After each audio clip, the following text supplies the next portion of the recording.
Hi welcome to my channel. இன்றைக்கி இந்த வீடியோவில் நார்மல் ப்ளவுஸ் கட்டிங் தான் பார்க்க போகிறோம். என்னோடய சேனலில் முதல்ல பார்க்குறதா இருந்தால் ப்ளீஸ் என்னோடய சேனலை சப்ஸ்கிரைப் பண்ண மறக்காதீங்க. கூடவே இருக்கிற பெல் ஐக்கனையும் கிளிக் பண்ணி ஒரே கஸ்டமர் வந்து 4-5 ப்ளவுஸ் கொடுத்தாங்கன்னா எல்லாமே நம்ம ஒன்றா போட்டு கட் பண்ணி எடுத்துக்கலாம். இந்த வீடியோ வந்து கொஞ்சம் மோட்டிவேஷ்னல் ஸ்பீச் இருக்கும். நீங்கள் கேட்டுக்கிட்டே என்னோடய கட்டிங்கையும் நீங்கள் பார்க்கலாம். நீங்கள் ப்ளவுஸ் ஸ்டிச் பண்ண தெரியும், கட் பண்ண தெரியும்னா இந்த வீடியோவை நீங்கள் பார்க்கும்போதே உங்களுக்கே ஈஸியாக புரியும் நான் என்ன பண்ணுறேன் அப்படின்னு சொல்லிட்டு. ஸ்லீவ் எல்லாத்துக்குமே நான் வந்து அலவன்ஸ் விட்டுட்டு அதுக்கப்புறம் வந்து நான் அளவு ப்ளவுஸை போட்டு நான் மார்க் பண்ணி கட் பண்ணுவேன். இதான் என்னோடய மெத்தட். நான் நிறைய வீடியோஸில் இதை நான் ஷேர் பண்ணியிருக்கேன். இன்றைக்கி வந்து என்ன பேச போகிறேன்னு பார்த்தீங்கன்னா, நம்மளுக்கு எப்படி வந்து டெய்லியும் மோட்டிவேட்டடாக நம்ம வந்து நம்மளோட வேலைகள் செய்யலாம் அப்படின்னு பார்க்கலாம். நான் டெய்லரிங் மட்டும் கிடையாது, வீட்டில் இருக்கிற ஹவுஸ் ஒய்ஃப் வந்து நம்ம ஒர்க் முடித்தோம் மீதி நேரம் வந்து நம்ம ஃபோன் பார்க்குறோம் அப்படின்னு சொல்லிட்டு நம்ம டைமை வந்து வேஸ்ட் பண்ணாமல் நம்ம ஏதாவது யூஸ்ஃபுல்லாக நம்ம வந்து கற்றுக்கணும்னு ஃபஸ்ட்டு நம்ம பிளான் பண்ணணும். அதை எப்படி நம்ம வந்து செட் பண்ணிக்கணும்னு பார்த்தீங்கன்னா, இப்போ நம்ம இந்த கற்றுக்கிறது நம்மளுக்கு எந்த விதத்தில் யூஸ் ஆகும், ஃப்யூச்சரில் நம்ம என்ன பண்ணலாம் அப்படின்றது ஒரு சின்ன ஒரு ஐடியாவோட நம்ம ஸ்டார்ட் பண்ணலாம். டெய்லரிங்கிறதுன்னு நான் சொல்லலை, காமர்ஸ் பிஸ்னஸ் நிறைய வீட்டிலேருந்து பண்ணுறக்கூடிய பிஸ்னஸ் அண்ட் ஆன்லைன் ஜாப்ஸ் அந்த மாதிரி நிறைய இருக்குது. ஸோ நம்ம ஏதாவது நம்ம செலக்ட் பண்ணிவிட்டு அது சம்மந்தமான வீடியோஸாக இருக்கட்டும் கூகுளில் நம்ம சர்ச் பண்ணி என்ன பண்ணலான்ட்டு ஒரு ஐடியா வந்து நம்ம ஸ்டார்ட் பண்ணும்போது தான் அடுத்தடுத்தான வழிகள்லாம் நம்மளுக்கு கிடைக்கும். ஸோ டெய்லரிங் நம்ம எடுத்துக்கிட்டோம் அப்படின்னா நம்ம என்ன பண்ணலாம் அப்படின்னு சொல்லிட்டு பார்க்கலாம். ஆர்டர்ஸ் வந்து வர்றதுக்கு முன்னாடி இப்போ தான் வந்து கற்றுக்கிட்ட பிகினர்ஸாக இருக்கீங்க, இப்போ நம்ம என்ன பண்ணுறது அப்படின்னா, நான் என்னோடய எக்ஸ்பீரியன்ஸ் வந்து நான் ஷேர் பண்ணுறேன். முதல்ல வந்து கற்றுக்கிட்டு ஒன்று ஒன்றா கற்றுக்கும் போது இருக்கிற மெட்டீரியல் வச்சு நான் வந்து என்னோடய இதுக்கு வந்து நான் ட்ரை பண்ணிகிட்ருப்பேன். அதுக்கப்புறம் வந்து பார்த்திங்கன்னா ஏதாவது ஒரு டிசைன் வந்து யூடியூப்லேயே நான் வந்து செலக்ட் பண்ணிவிட்டு ஸோ 1 வீக்குள்ளே நான் இந்த டிசைனை வந்து கம்ப்ளீட் பண்ணணும் அப்படின்ற மாதிரி நான் செட் பண்ணிப்பேன். 1 வீக்குன்றது ரொம்ப அதிகமான டைம் தான். பட் அப்போ எனக்கு வந்து ஸ்டிச்சிங்கிறது ரொம்ப புதுசுனால ஒவ்வொன்றுத்தையுமே வந்து பார்த்து தான் பண்ணுவேன். ஒன்று பண்ணோன்னு எடுத்து வச்சுருவேன், கொஞ்சம் பயம் வரும். ஸோ இது கரெக்டாக இருக்குமா இருக்காதான்னு ஒரு டவுட்லேயே வந்து பண்ணுறதுனால நான் 1 வீக் எடுத்துக்குவேன். ஏன்னா நம்ம ஒரு மெட்டீரியலை கட் பண்ணுறோம் இல்லையா, அது நம்மளோட மெட்டீரியலாகவே இருந்தாலும் அதை வேஸ்ட் பண்ணாமல் நம்ம ஸ்டிச் பண்ணணுன்ற ஒரு சின்ன பதட்டம் பயம் இருக்கும். ஸோ அதனால் 1 வீக் எடுத்துப்பேன். அது எப்படின்னா ஒரு சாரீ கன்வெர்ட்டட் லாங் கவுன், அப்புறம் பேனல் குர்த்தி அந்த மாதிரி நிறைய செலக்ட் பண்ணிவிட்டு அது 1 வீக்கில் கம்ப்ளீட் பண்ணணும் அப்படின்ற மாதிரி நான் வந்து செட் பண்ணிப்பேன். ஸோ அது சம்மந்தமான வீடியோஸும் நிறைய வரும். ஸோ இந்த மாதிரி டிசைன் பண்ணலாம் அப்படின்னு நம்மளுக்கு ஒரு ஐடியா கிடைக்கும். ஸோ ஆர்டர்ஸ் வரத்துக்கு முன்னாடி இந்த மாதிரி வந்து பண்ணலாம். ஸோ இந்த மாதிரி தான் நான் பண்ணிகிட்ருந்தேன். நிறைய பேர் பார்த்திங்கன்னா வீடியோஸில் ஒரு நாளைக்கு வந்து நான் 8 ப்ளவுஸ் ஸ்டிச் பண்ணேன், 10 ப்ளவுஸ் ஸ்டிச் பண்ணன்றதெலாம் நான் சொல்லுவாங்க. ஸோ அது பார்க்கும்போது கேட்கும்போது ரொம்ப ஆச்சரியமாக இருக்கும், எப்படி ஒரு நாளைக்கு இவ்வளோ ஸ்டிச் பண்ணுறாங்க அப்படின்னு சொல்லிட்டு. அது வந்து அவங்களோட எக்ஸ்பீரியன்ஸ் தான். எக்ஸ்பீரியன்ஸ்னால அவங்களுக்கு வந்து ஒரு ப்ளவுஸ் வந்து சீக்கிரமான டைமில் கொஞ்சம் டைம்லேயே அவங்களால வந்து கம்ப்ளீட் பண்ண முடியுது. ஸோ அதனால் அவ்வளோ ப்ளவுஸ் வந்து ஸ்டிச் பண்ணுறாங்க.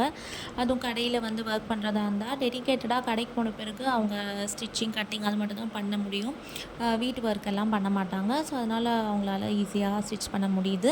வீட்டில் இருந்தும் நம்ம வந்து பண்ணலாம். நான் அவ்வளோ ப்ளவுஸ் வந்து ஸ்டிச் பண்ணுறது கிடையாது. ஒரு நாள் மேக்ஸிமமாக ஒரு நாளைக்கு ஒரு 5 ப்ளவுஸ் அந்த மாதிரி தான் நான் ஸ்டிச் பண்ணுறேன். நம்ம ஒர்க் வந்து பார்த்திங்கன்னா ஒரு டைம்குள்ளே கம்ப்ளீட் பண்ணிடணும். நம்ம இந்த டைம்குள்ளே நம்ம வீட்டு ஒர்க்கெல்லாம் முடிக்கணும் அப்படின்னு வந்து பிளான் பண்ணிட்டோம் அப்படின்னா அந்த டைம்குள்ளேயே நம்ம முடிச்சிடணும்.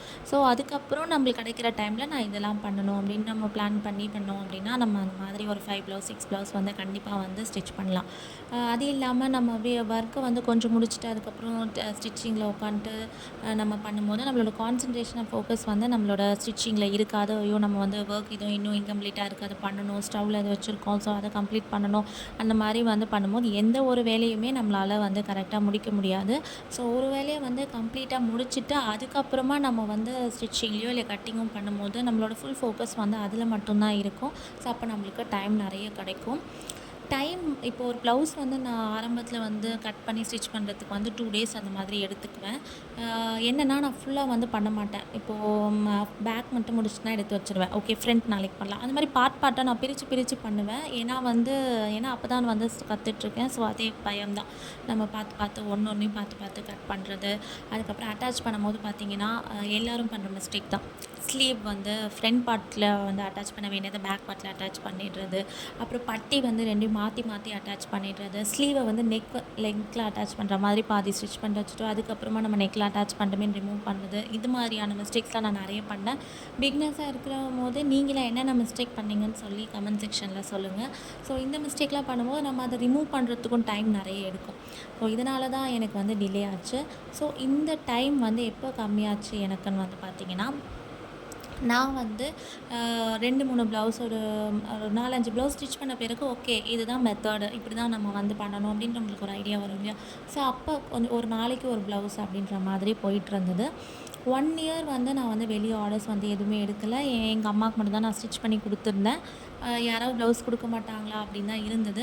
அதுக்கப்புறம் சரி ஓகே, எங்கள் அம்மாவுக்கும் ஓரளவுக்கு ஓகே கரெக்டாக ஃபிட் ஆன பிறகு நான் வந்து ஒரு பிஸ்னஸ் கார்டு மாதிரி போட்டு கடையிலலாம் நான் கொடுத்தேன். அப்படி கொடுக்கும்போது ஒரு ஷாப்லேருந்து எனக்கு வந்து இந்த மாதிரி ப்ளவுஸ் ஸ்டிச் பண்ணலாம் அப்படின்னு சொல்லும்போது, சரி ஒழுங்காக ஸ்டிச் பண்ணுங்கள் அப்படின்னு சொல்லி எனக்கு வந்து ஆர்டர்ஸ் கொடுத்தாங்க. ஒரு ப்ளவுஸ் வந்து கம்ப்ளீட் பண்ணி கொடுத்தேன். அதில் எந்த கம்ப்ளைண்ட்ஸும் வரல. ஸோ எனக்கு கொஞ்சம் கான்ஃபிடென்ஸ் இருந்தது. நெக்ஸ்ட் வந்து பார்த்திங்கன்னா ஒரு 7 ப்ளவுஸ் வந்து கொடுத்தாங்க ஃப்ரைடே. எனக்கு சண்டே வேணும் அப்படின்னு சொன்னாங்க. நானும் வந்து ஏதோ ஒரு இதில் தைரியத்தில் நமக்கு தச்சிடலாம், நம்மளுக்கு 7 ப்ளவுஸ் கொடுத்துருக்காங்க அதுவே பெரிய விஷயம்னு சொல்லி வாங்கிட்டேன். ஆனால் என்னால் வந்து தைக்க முடியல. ஏன்னா நான் இது வரைக்குமே ஒரு நாளைக்கு ஒரு ப்ளவுஸ், நார்மல் ப்ளவுஸாக இருந்தாலும் சரி, லைனிங் ப்ளவுஸாக இருந்தாலும் சரி, நான் அவ்வளோ டைம் எடுத்துக்கிட்டதுனால என்னால் ஒரு நாளைக்கு ஒரு ப்ளவுஸ் தான் தைச்சேன். தேர்ஸ்டே ஆக்சுவலாக வந்து ப்ளவுஸ் கொடுத்துருந்தாங்க. ஃப்ரைடே வந்து பார்த்திங்கன்னா நான் ஒரு ப்ளவுஸ் மட்டும் தான் ஸ்டிச் பண்ணியிருந்தேன். சாட்டர்டே வந்து மார்னிங் ஆரம்பித்து ஈவினிங் வரைக்கும் ஒரு ப்ளவுஸ் ஸ்டிச் பண்ணேன். ஈவினிங் கால் பண்ணிட்டாங்க, நாளைக்கு எனக்கு ப்ளவுஸ் வேணும்ன்ட்டு. எனக்கு ரொம்ப பயமாகி பதட்டமாயிட்டு என்ன பண்ணுறதுன்னு தெரியல. இது எல்லாத்துக்குமே எம்மிங் ஊக்கி எல்லாமே கட்டணும். ஸோ நான் 2 ப்ளவுஸ் தான் முடிச்சிருக்கேன். அப்போ தான் நான் நைட் வந்து பிளான் பண்ணேன். ஸோ நைட் எப்படியாவது ஒரு 3 ப்ளவுஸ் கம்ப்ளீட் பண்ணணும். காலையில் எழுந்து இன்னும் 2 ப்ளவுஸ் வந்து முடிக்கணும். அதுக்கப்புறம் மீதி இருக்கிற டைமில் வந்து நம்ம மீதி கொக்கி கட்டுறதுலாம் பண்ணிடலாம். நான் அவங்கக்கிட்ட வந்து ஒரு நாள் மட்டும் எனக்கு டைம் கொடுங்க, கம்ப்ளீட் பண்ணி கொடுத்துட்றேன் அப்படின்னு நான் சொன்னேன். ஸோ அப்படி பார்த்தீங்கன்னா நான் 1 ஹவர் ஒரு நாளைக்கு ஒரு ப்ளவுஸ் ஸ்டிச் பண்ணிகிட்ருந்தேன். ஆனால் அப்போ வந்து அவங்க கால் பண்ணி கேட்டதுக்கப்புறம் ஒரு கமிட்மெண்ட்குள்ளே இருக்கும். ஸோ டைம் வந்து கொடுத்து முடிக்கணும். அதனால் நான் என்னோடய டைம் வந்து பார்த்திங்கன்னா 1.5 ஹவர்ஸில் ஒரு ப்ளவுஸ் வந்து நான் கம்ப்ளீட் பண்ணி முடித்தேன். முடித்த பிறகு தான் தெரியும் எனக்கே, ஓகே ஒரு ப்ளவுஸ் நம்மளால் ஒரு 1.5 ஹவர்ஸில் கம்ப்ளீட் பண்ண முடியுதே அப்படின்றது எனக்கு அப்போ தான் தெரியும் நம்மளால் முடிக்க முடியுன்றது. ஸோ ஒரு கமிட்மெண்ட்குள்ளே வரும்போது தான் நம்ம வந்து சீக்கிரமாக முடிக்க முடியும். இப்போ டைம் இல்லைன்னு வச்சுக்கோங்களேன், நம்ம தான் ஸ்டிச் பண்ணுறோம் அப்படின்னா நம்ம ஹாஃப் டே எடுத்துப்போம், ஒரு நாள் எடுத்துப்போம், அந்த மாதிரி எடுத்துப்போம். ஸோ நம்ம ஒரு கமிட்மெண்ட்குள்ளே வந்துட்டோன்னா நம்மளே அறியாமல் நம்ம அதை வந்து நம்ம ஸ்பீட் பண்ணி நம்ம கம்ப்ளீட் பண்ணுவோம். ஸோ அதுக்கப்புறம் தான் ஓகே 1.5 ஹவர்ஸ்ன்றது நம்மளால் 1 ஹவருக்கு கொண்டு வரலாம், 1 ஹவர் 45 மினிட்ஸ் கொண்டு வரலாம் அப்படின்னு சொல்லி டைம் வச்சு நம்ம ஸ்டிச் பண்ணும்போது கண்டிப்பாக நம்மளுக்கு டைம் கம்மியாகும். இந்த டிப் வந்து பிகினர்ஸ்க்கு ரொம்ப யூஸ்ஃபுல்லாக இருக்கும். ஏன்னா நிறைய டைம் எடுத்து ஸ்டிச் பண்ணுறவங்களுக்கு நீங்கள் இந்த மாதிரி வந்து நீங்கள் செட் பண்ணிக்கலாம். ஆர்டர்ஸ் வந்தால் தான் அப்படின்றதே கிடையாது, நமக்கே நம்ம வந்து செட் பண்ணிக்கலாம். இந்த 1 ஹவருக்குள்ளே இதெல்லாம் முடிக்கணும், இதுக்குள்ளே இதெல்லாம் முடிக்கணும் அப்படின்னு நம்ம செட் பண்ணி நம்ம ஃபோக்கஸ்டாக பண்ணும்போது அந்த டைமுக்குள்ளே நம்மளால் முடிக்க முடியும். இது வந்து எனக்கு நடந்த ஒரு சின்ன எக்ஸ்பீரியன்ஸ் தான். அதுக்கப்புறம் வந்து எனக்கு நிறைய ஆர்டர்ஸ் கொடுத்தாலும் என்னால் தைரியமாக வந்து வாங்கி அந்த டைமுக்குள்ளே என்னால் கொடுக்க முடிஞ்சுது. இது இல்லாமல் வந்து வீட்டில் ஸ்டிச் பண்ணுற ஒரு டெய்லரோட நான் கம்பைன் பண்ணி ஸ்டிச் பண்ணிகிட்ருந்தேன். அவங்களுக்கு வந்து ஊக்கெல்லாம் நம்ம கட்ட தேவையில்ல, எம்மிங் பண்ண தேவையில்ல, நம்ம ஸ்டிச் பண்ணி கொடுத்தா மட்டும் போதும். ஓவரில் போட்டு அவங்க பண்ணிப்பாங்க. எனக்கு அது ரொம்ப ஹாப்பியாக இருந்தது. எனக்கு வந்து ஒரு நார்மல் ப்ளவுஸ் நான் ஸ்டிச் பண்ணி கொடுத்த 100 வாங்கினா அவங்க எனக்கு 80 தான் கொடுத்தாங்க. எனக்கு பரவாயில்ல தான். ஏன்னா ஊக்கு கட்டுறது, எம்மிங் பண்ணுறது தான் எனக்கு இப்போ வரைக்குமே ரொம்ப கஷ்டமான ஒரு வேலையாக இருக்கும். ஸ்டிச் பண்ணுறது ஈஸியாக பண்ணிடலாம். உங்கள் எல்லாருக்கும் எது வந்து அந்த மாதிரி ஃபீல் பண்ணுறீங்களா, எது உங்களுக்கு ப்ளவுஸில் வந்து கஷ்டம் அப்படின்றத ஷேர் பண்ணுங்கள். ஸோ அவங்கக்கிட்ட நான் ஸ்டிச் பண்ணி கொடுத்துட்ருக்கும்போது அவங்க வந்து பெருசாக எந்த கம்ப்ளைண்ட்ஸும் எனக்கு சொல்லலை. ஸோ அதனால் ஓகே நம்மளுக்கு ஸ்டிச் பண்ணுறது ஓகேவா இருக்குது, கரெக்டாக தான் நம்ம ஸ்டிச் பண்ணுறோம் அப்படின்றது கொஞ்சம் கான்ஃபிடென்ஸ் வந்தது. ஸோ இப்படி தான் என்னோடய வந்து ஜேர்னி வந்து போயிட்டு இருந்துச்சு. இப்போ நான் ஏரியா மாற்றி நான் வேறு இடத்துல வந்து வீட்டில் ஒரு அப்பார்ட்மெண்ட் மாதிரி இருக்குது. நான் அங்கே வந்து நான் ஸ்டிச் பண்ணுறேன்ட்டு கார்டை வந்து நான் கொடுக்குறதுனால கொஞ்சம் பேருக்கு தெரிய வருது எனக்கு வந்து ப்ளவுஸ்லாம் கொடுக்குறாங்க. எனக்கு டிசைனர் ப்ளவுஸ் எல்லாம் நிறைய ஆர்டர்ஸ் வர்றது கிடையாது. ரொம்ப normal blouse and lining blouse, சிம்பிளான லைனிங் ப்ளவுஸ், பைப்பிங் அந்த மாதிரி தான் கேட்குறாங்க. ஆர்டர்ஸ் அடுத்தடுத்து பண்ணுறதுனால என்னால் வேறு எந்த டிசைன்ஸும் வந்து எனக்கு ட்ரை பண்ணவும் முடியல. ஸோ இப்போ டக்குன்னு டிசைன் ப்ளவுஸ் கேட்டாங்கன்னா எனக்கு கண்டிப்பாக டைம் ஆகும். இதே மாதிரி நம்ம ஸ்டிச் பண்ண தான் நம்மளுக்கு டைம் வந்து கம்மியாகும். ஸோ நீங்களும் வந்து உங்களுக்குள்ளே ஒரு கமிட்மெண்ட் வச்சு நீங்கள் ஸ்டார்ட் பண்ணும்போது உங்களுக்கு ஈஸியாக நீங்கள் முடிக்கலாம். அதே மாதிரி ப்ளவுஸ் கட் பண்ணும்போதே கம்ப்ளீட்டாக கட் பண்ணி நம்ம எடுத்து வச்சிடணும். க்ராஸ் பீஸ் முதற்கொண்டு எல்லாமே கட் பண்ணிடணும். நான் அப்படி தான் கட் பண்ணுவேன். பட்டி, அதுக்கப்புறம் அந்த ஊக்கு கட்டுறது, ஐ பீஸ் கட்டுறது, அப்புறம் க்ராஸ் பீஸ் எல்லாமே கட் பண்ணி ஒன்றா எடுத்து வச்சு த்ரெட்டோடு வச்சு நான் வந்து அதோட அளவு ப்ளவுஸோட எடுத்து வச்சுருவேன். சில பேர் வந்து அந்த டைம் அப்பப்போ ஸ்லீவ் அட்டாச் பண்ணும்போது ஸ்லீவ் கட் பண்ணுறது, க்ராஸ் பீஸ் அட்டாச் பண்ணும்போது தனியாக இப்போ கட் பண்ணி இது வந்து டைம் நமக்கு நிறைய எடுக்கும். ஸோ கட் பண்ணும்போது எல்லாம் கம்ப்ளீட்டாக கட் பண்ணிவிட்டு த்ரெட்டோடு நம்ம கரெக்டாக எடுத்து வச்சிட்டோம் அப்படின்னா அந்த ப்ளவுஸ் எடுத்து வச்சு ஸ்டிச் பண்ணி நம்ம சேனலுக்கு வந்து சப்போர்ட் பண்ணி சப்ஸ்கிரைப் பண்ணுங்கள். வீடியோ பார்த்ததுக்கு வந்து நன்றி. தேங்க்யூ.